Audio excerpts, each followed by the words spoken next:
When Pep Guardiola became manager of FC Barcelona in 2008, he made a bold choice.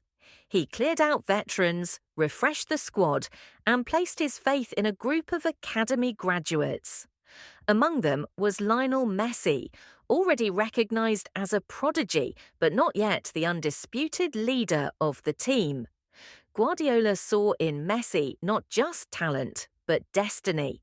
He knew that if he built a system around the small Argentine, Barcelona could achieve greatness. That system became known as tiki-taka.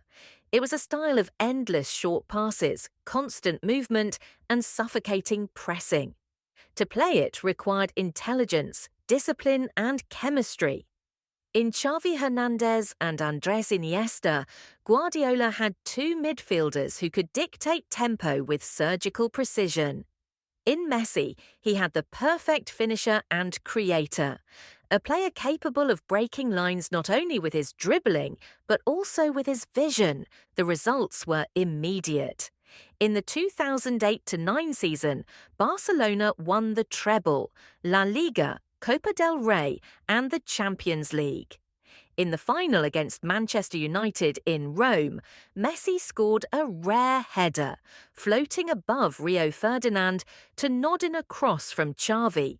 The image of the small forward leaping higher than defenders twice his size became a symbol of Barcelona's unlikely supremacy. Guardiola's gamble had paid off, but Barcelona's dominance was about more than results. It was about beauty. Fans around the world tuned in not just to see wins, but to witness art. Sequences of 20 or 30 passes ended with Messi gliding past defenders and finishing with surgical calm. Camp Nou became a theatre, and Messi was its lead actor. Guardiola also revolutionized Messi's role. In 2009, during a Clásico against Real Madrid, Pep placed Messi in a new position, the false nine. Instead of playing wide, Messi started centrally, dropping into midfield, dragging defenders out of position and creating space for teammates. Madrid's defense collapsed under the confusion. Messi scored twice. Barcelona won 6-2 at the Santiago Bernabeu, and football changed forever. The false nine became a tactical trend worldwide. Between 2009 and 2012, Messi produced numbers that seemed impossible. In 2012, he scored 91 goals in a single calendar year, surpassing Gerd Müller's long-standing record. Hat-tricks became routine, braces an expectation. At times, it seemed Messi could not play a match without rewriting history. But numbers only told part of the story. Messi's chemistry with Xavi and Iniesta created one of the greatest trios in football history. Xavi dictated rhythm like a conductor. Iniesta sliced through defences with elegance, and Messi delivered the killer blow. Together with Busquets, Pedro and later David Villa, they formed a team so complete that opponents often looked defeated before kick-off. The 2011 Champions League final at Wembley stands as their masterpiece. Against Manchester United, Messi was unplayable. He scored a brilliant long-range strike, orchestrated attacks, and left Sir Alex Ferguson stunned. After the match, Ferguson admitted, "No one has given us a hide-in like that. Messi is the best player we have ever faced." Pundits called that Barcelona side the greatest club team of all time. Glory also came in El Clásico battles. Against Jose Mourinho's Real Madrid, the matches reached fever pitch. In the 2011 Champions League semi-final, Messi scored one of his most famous goals, slaloming past defenders at the Bernabeu before finishing calmly. Even Madrid fans stood in reluctant awe.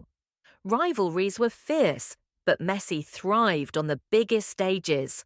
Awards followed. Between 2009 and 2012, Messi won 4 consecutive Ballon d'Or trophies, cementing his status as the best in the world. His humility contrasted with his brilliance. While others boasted, Messi kept quiet, focusing on the next game, the next goal. Guardiola often said, "Don't write about me, write about Messi. He is the best player I have ever seen." The impact stretched beyond Spain.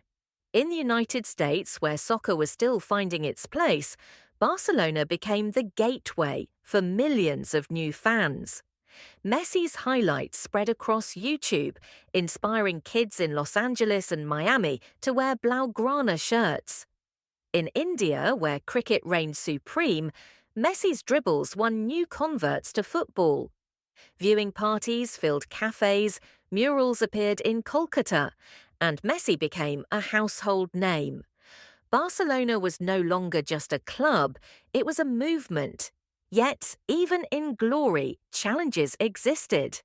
Physical demands pushed Messi's body to the limit. Guardiola carefully managed his workload, knowing that without Messi, the system lost its cutting edge. Injuries came, but his resilience was unmatched. Each return was followed by new brilliance. By the time Guardiola left in 2012, Barcelona had redefined football.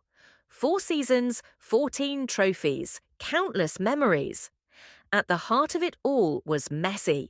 He wasn't just the face of Barcelona, he was Barcelona. His presence elevated teammates, terrified opponents, and enchanted the world. Episode 6 is about more than silverware. It is about the beauty of an era when football became poetry, when passes flowed like water, when teamwork produced perfection, when Messi stood at the centre of a dynasty that blended genius and discipline. It was the time when Barcelona seemed invincible, and Messi was the living proof that greatness could be joyful. The glory years with Barcelona remain the gold standard of club football. And in every highlight, in every memory, stands Lionel Messi, the boy from Rosario, the genius of Catalonia, the symbol of an era of pure, unforgettable beauty.